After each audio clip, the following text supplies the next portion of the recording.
In this video, I am going to highlight 3 mistakes that neurotypical people who don't have ADHD make when they love an ADHDer. My name is Sara Kelly. I am an ADHD mindset coach. If you haven't already, hit subscribe and the notification bell so that you never miss a video from me. I come out with content every week around everything ADHD and mindset.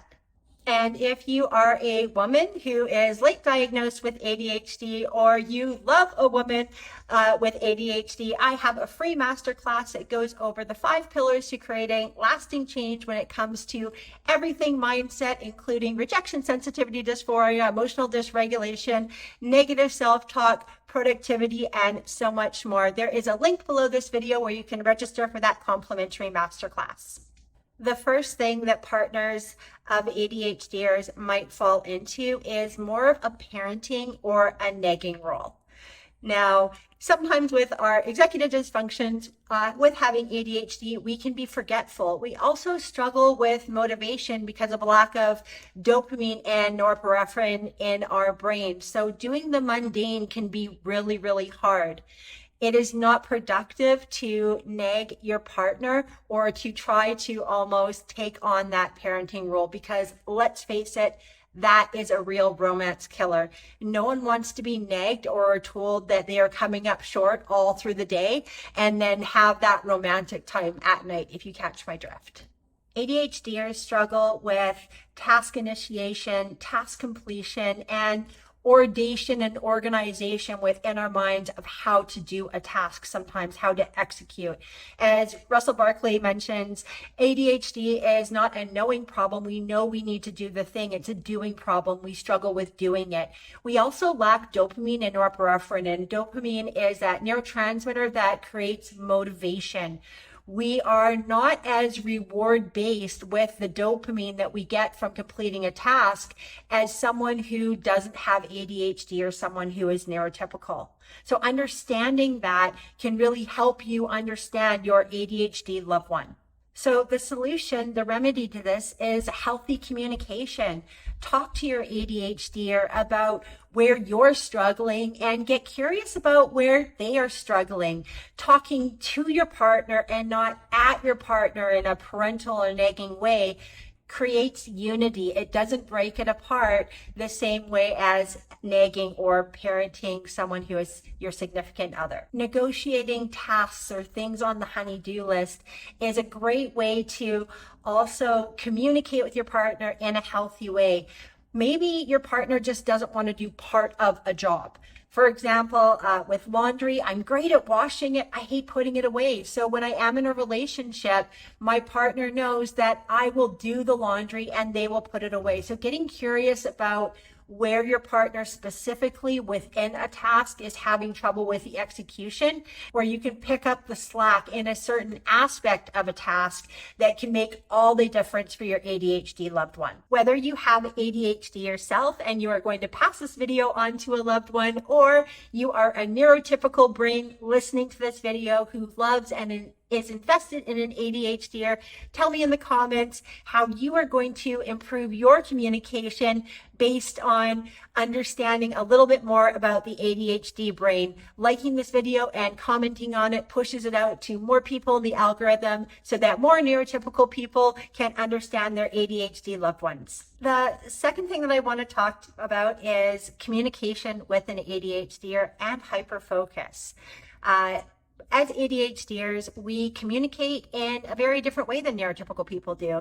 Sometimes we can get feedback from neurotypical people that we are rude when we interrupt, or we make a conversation all about us because we like to use anecdotal communication, which means if you tell me that you had a really hard day at work and someone was a little bit more passive aggressive to you, I might try to relate to your story by saying, yeah, there was a time when I had someone be really rude to to me at work as well. It's not about trying to monopolize a conversation. It's how we actually show empathy. Your ADHDer might also interrupt you from time to time. And although that is rude and your ADHDer can work on that, a lot of times the reason that we do interrupt is because we have trouble with our working memory. That's also part of our executive dysfunction. And so if you are talking about something and we think, oh my gosh, I can add value to this conversation, we're also scared we're going to forget what we're going to say. And so we might interrupt. And that might also play into a little bit of our impulsivity, which also is part of our executive dysfunction. So you can really see how there's multi-layers here. Now, I want to talk about hyperfocus for just a second. Now, whether or not hyperfocus is an ADHD superpower, it is something that we do from time to time. We can get really fixated on a task. If your ADHD partner is hyper-focusing on something, be careful not to interrupt them when you are wanting to communicate, because it can really throw us for a loop. We have a lot of trouble getting back into something once we've been interrupted. So coming up with systems, again, it comes down to communication of, okay, I'm the ADHD partner. I need to go hyper focus on some work for a couple of hours. Please don't text me during this time. Please don't try to talk to me during this time. And then the neurotypical partner respecting that that boundary is up so that your ADHDer can be really productive. Just be careful when it comes to hyper focus that your ADHD loved one does not forget to eat, does not forget self-care, and gently reminding them to schedule those things can be really, really helpful. Although the name ADHD is attention deficit, the actual problem is we have too much attention, not always on the right things. So really giving your partner autonomy to be able to choose when they want to communicate with you. So not just bombarding in, and I want to tell you this right now because they might be focused on something else, but when is a good time to speak? And then to make sure that you have all of their attention. Really, it is creating that correct amount of stimuli for us as ADHDers that helps us pay attention. So if your partner wants to doodle while you're chatting, or play with a fidget toy, or is thumping their foot or rustling their hands, it actually helps us focus more. It's not us trying to be rude. It's not us being bored with your conversation. If we aren't doing something else while we're listening to you, then we're going to be paying attention to everything else, including the racing thoughts in our mind. So understanding this aspect of us can be really, really helpful. How wonderful would it be for you to go to your ADHD partner right after you watch this video and say, hey, when you have some time, I'd really like to chat with you.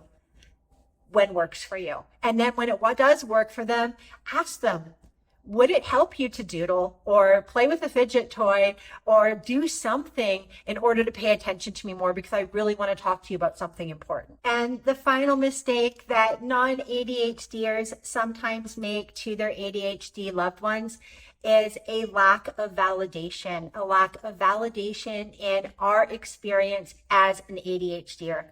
ADHD is an invisible disability. You will never see someone on the street and be able to pinpoint their ADHD like you can gender or race or even potentially the age of somebody. But it's an internal phenomenon that we really suffer from. And a lot of times our feelings, our experiences are not validated. ADHDers can have really big feelings from time to time. And the worst thing that a loved one can say to an ADHDer when they are feeling the effects of being emotionally dysregulated or rejected on some level is, you are overreacting, you're getting too upset, you get too angry about things.